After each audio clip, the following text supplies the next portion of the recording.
یہ تو معمولی ہے، اصل زندگی تو وہ کنیزک ہے۔ اصل زندگی کیا ہے؟ وہ کنیزک ہے جس کے عشق میں گرفتار ہوا ہوں۔ یہاں مولانا رومی انسانی محبت یعنی عشق مجازی کی شدت دکھا رہی ہیں کہ انسان کبھی کبھی کسی شے یا شخص کو اپنی کل کائنات بنا لیتا ہے، یہی وابستگی بعد میں آزمائش کا سبب بنتی ہے۔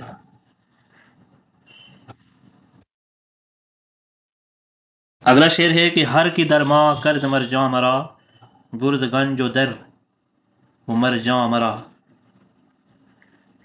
ہر کی درما کرد مر جاں مرا، برد گنج و در و مر جاں مرا۔ یہاں گنج جو ہے، گنج کہتے ہیں خزانے کو، گنج دیا ہے، گنج کہتے ہیں خزانہ، اور در کہتے ہیں موتی کو، در ہے یہ گنج و در۔ مرجاں کہتے ہیں قیمتی پتھر۔ تو اس شعر میں کہہ رہے ہیں کہ ہر کی درما کرد مرجاں مرا، کہ جو میری محبوبہ کو شفا دے گا وہ میرا خزانہ موتی اور مرجان لے جائے گا۔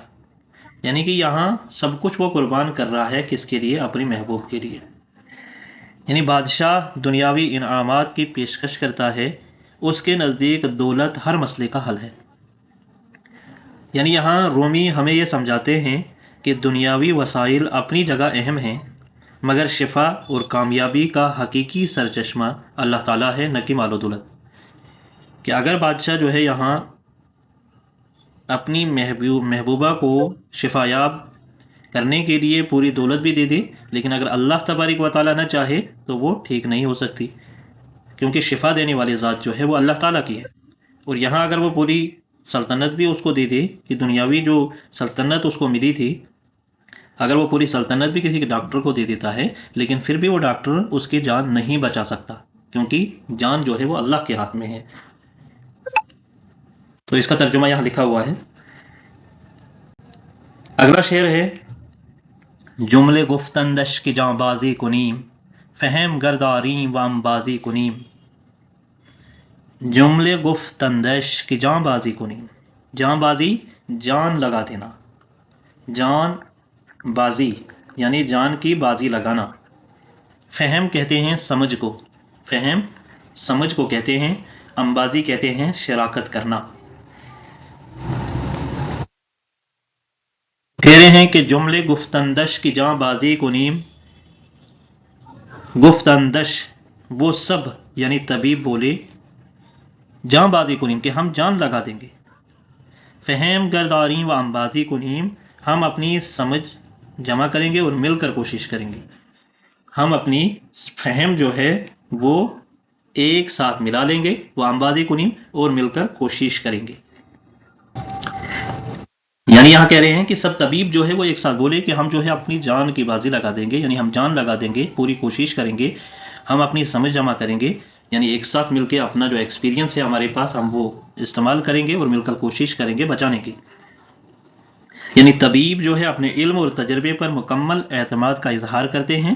بظاہر یہ عزم قابل تعریف ہے، لیکن یہاں ایک باریک پہلو یہ ہے کہ ان کا اعتماد اللہ پر نہیں بلکہ اپنی عقل اور مہارت پر ان کا اعتماد ہے۔ اس کے بعد اگلا شعر آتا ہے ہر یکی از ما مسیح عالمیست، ہر علم را در کف ما مرہمیست۔ ہر یکی از ما مسیح عالمیست۔ اب یہاں مسیح کون ہے؟ مسیح کہتے ہیں شفا دینے والا، علم کہتے ہیں ہر علم را در کف ما مرہمیست، علم کہتے ہیں درد اور مرہم کہتے ہیں دوا کو، مرہم دوا کو کہتے ہیں۔ ہر یکی از ما مسیح عالمیست، ہم میں سے ہر ایک، ہر یکی یعنی ہر ایک، از ما ہم میں سے ہر ایک مسیحا ہے۔ کیا کہہ رہے ہیں؟ یہ طبیب کہہ رہے ہیں کہ ہم میں سے ہر ایک کیا ہے؟ مسیحا ہے، یعنی شفا دینے والا۔ ہر علم را در کف ما مرہمیست، اور ہر درد کا مرہم ہمارے ہاتھ میں ہے۔ کف کہتے ہیں ہتھیلی کو، کف ما یعنی ہماری ہتھیلی میں ہے۔ ہر درد کا مرہم ہمارے ہاتھ میں یا ہماری ہتھیلی میں ہے۔ یعنی یہاں تکبر ظاہر کیا ہے کہ یہاں تکبر اپنی انتہا کو پہنچ جاتا ہے، وہ خود کو مسیحا کہہ رہے ہیں، یعنی شفا دینے والے۔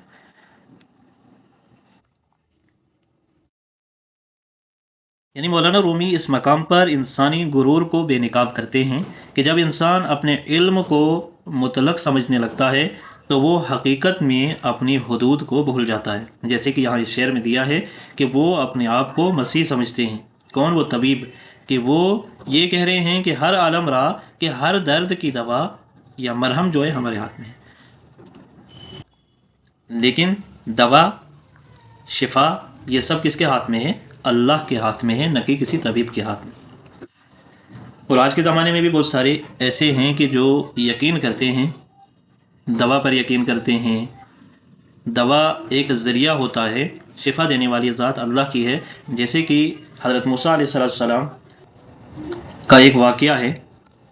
کہتے ہیں کہ ایک بار حضرت موسیٰ علیہ السلام بیمار ہو گئے، اس کو پیٹ میں درد ہوا۔ وہ کوہ طور پر اللہ تبارک و تعالیٰ کے پاس گئے اور اللہ تعالیٰ سے کہا کہ اللہ مجھے پیٹ میں درد ہو رہا ہے، تو یہ کیسے ٹھیک ہوگا؟ اللہ تبارک و تعالیٰ نے اشارہ کیا کہ وہاں ایک پیڑ ہے، اس پیڑ کے پتے کھا لو، آپ ٹھیک ہو جاؤ گے۔ اب اس نے وہ پتے کھا لیے اور وہ ٹھیک ہو گیا۔ کچھ عرصے کے بعد پھر اس کو پیٹ میں درد ہوا اور حضرت موسیٰ علیہ السلام نبی ہونے کے باوجود فوراً جو ہے اس پیڑ کے پاس گئے، کیونکہ اسے یقین اسباب پر ہوا تھا کہ جس نے شفا دیا اس پہ وہ چیز نہیں۔ پھر جب وہ اس پیڑ کے پاس گئے اور اس نے وہ پتے کھائے، اسے آرام نہیں ہوا، کیونکہ اللہ تبارک و تعالیٰ ہمیں یہ سمجھانا چاہتے تھے کہ شفا دینے والا میں ہوں، نہ کہ یہ پیڑ ہے۔ تو وہاں اس نے بہت سارے پتے کھائے لیکن اسے آرام نہیں ہوا۔ پھر اللہ تبارک و تعالیٰ کے پاس گئے کہ اللہ آپ نے کہا تھا کہ اس پیڑ سے آپ کو شفا ہوگی، اس پیڑ کے میں نے پتے کھائے، مجھے آرام ہوا ہی نہیں، اب پہلے تو ہوا تھا اب نہیں ہوا۔ تو اللہ تبارک و تعالیٰ نے کہا کہ میں نے اس پیڑ کو حکم دیا تھا کہ یہ پتے کھانے سے اس کو شفا ہو جائے، تو اس وجہ سے شفا ہو گئی۔ اب جو ہے میرا حکم نہیں ہے تو وہ شفا نہیں دے سکتا۔ تو یہ ایک اہم واقعہ ہے۔ اسی طرح یہاں بھی مولانا رومی اس شعر میں وہ اشارہ دے رہے ہیں کہ شفا دینے والی ذات جو ہے وہ اللہ کی ہے، نہ کہ کسی طبیب کی۔ طبیب ایک ذریعہ ہوتا ہے۔ اگلا شعر ہے، گر خدا خواہد نگفتند از بہتر، پس خدا بنمود شان عجز بشر۔ بشر کہتے ہیں انسان کو، بشر کسے کہتے ہیں؟ انسان کو، اور بہتر کہتے ہیں غرور کو، عجز کہتے ہیں بے بسی کو۔ گر خدا خواہد نگفتند از بہتر کہتے ہیں کہ انہوں نے غرور میں یہ نہ کہا گر خدا خواہد، کہ اگر خدا چاہے۔ اگر انہوں نے یہ کہا ہوتا کہ اگر خدا چاہے، کہ گر خدا خواہد نگفتند از بہتر، یعنی غرور کی وجہ سے، تکبر کی وجہ سے انہوں نے یہ بات نہیں کہی کہ اگر خدا چاہے، پس خدا بنمود شان عجز بشر، تو اللہ نے انہیں انسان کی بے بسی دکھا دی کہ انہوں نے غرور میں یہ نہ کہا اگر خدا چاہے، تو اللہ نے انہیں انسان کی بے بسی دکھا دی۔ یعنی یہاں اس شعر میں مولانا رومی فرماتے ہیں، یعنی یہ اس پورے واقعے کا مرکزی نقطہ ہے کہ مسئلہ صرف زبان سے انشاءاللہ نہ کہنا نہیں، بلکہ دل سے اللہ کی مشیت کو تسلیم نہ کرنا ہے، کہ جب انسان اپنی کامیابی کو یقینی سمجھ لیتا ہے اور اللہ کی طرف رجوع نہیں کرتا تو اللہ اسے اس کی حقیقت دکھا دیتا ہے۔ یہ شعر کا مفہوم ہے۔